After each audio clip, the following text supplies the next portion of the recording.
The talks between Ukraine and Russia have continued as Ukraine's president said his country should recognise that it won't join the military alliance of NATO. Our diplomatic correspondent James Landale has more.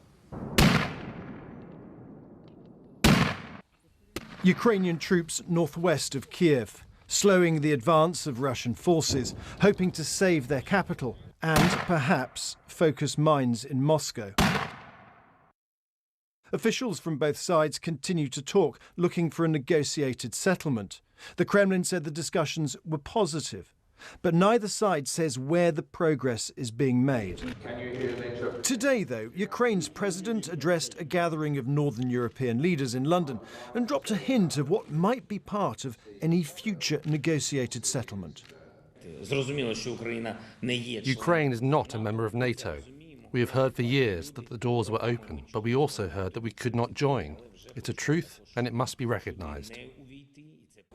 That hint of giving up the idea of joining NATO may be seen by some as a concession to this man, Russia's foreign minister, who today, as he met his Iranian counterpart, set out some of Moscow's demands.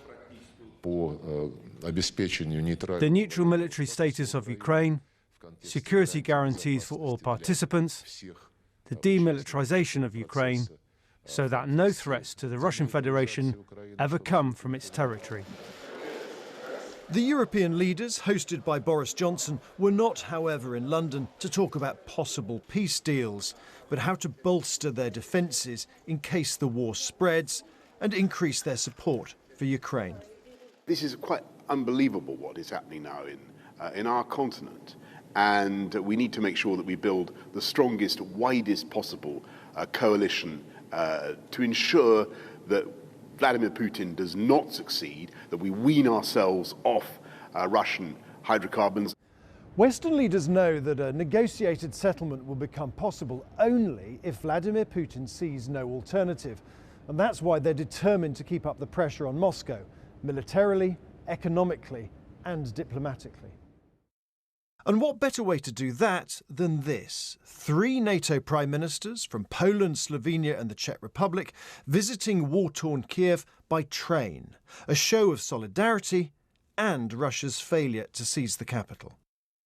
There were more economic sanctions for Russia too, the EU banning the export of luxury goods and Britain imposing asset freezes and travel bans on 370 Russians, including a defence minister, a former prime minister and oligarchs and their families, along with many allies of Vladimir Putin.